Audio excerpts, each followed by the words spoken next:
తనను రాజ్యసభ అభ్యర్థిగా ఎంపిక చేసినందుకు కాంగ్రెస్ అధిష్టానానికి కృతజ్ఞతలు తెలిపారు అనిల్ కుమార్ యాదవ్. రాహుల్ గాంధీ ఆలోచనతో యువకులకు కాంగ్రెస్ పార్టీ అవకాశాలను ఇస్తుందని తెలిపారు. బల్మూరు వెంకట్కు ఎమ్మెల్సీగా తనకు రాజ్యసభకు అవకాశం ఇవ్వడం అందులో భాగమేనన్నారు.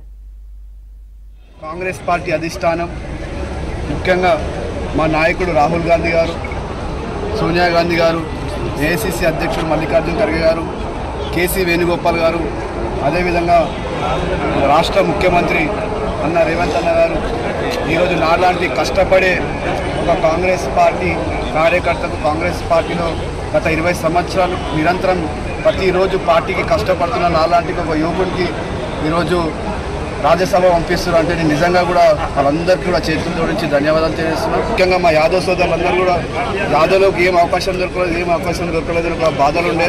కానీ ఈరోజు నాకు ఇచ్చిన తర్వాత మొత్తం యావత్ తెలంగాణలో యాదవ్ సోదరులందరికీ కూడా ఒక ఆనందమైన వాతావరణం కనిపిస్తుంది. వాళ్ళందరి తరఫున ఇది ఒక ఆపర్చునిటీ, అంటే వాళ్ళు ఒక ఆపర్చునిటీ నాకు నాటువంటి కష్టపడే వానికి ఒక మెసేజ్ ఇవ్వడానికి, అంటే పార్టీలో నిరంతరం డిసిప్లిన్లో ఉండి కష్టపడితే ఎప్పుడు అవకాశం వచ్చినా కూడా ఇట్లాంటి ఆపర్చునిటీలు వస్తాయని ఒక మెసేజ్ ఈరోజు నా తరఫున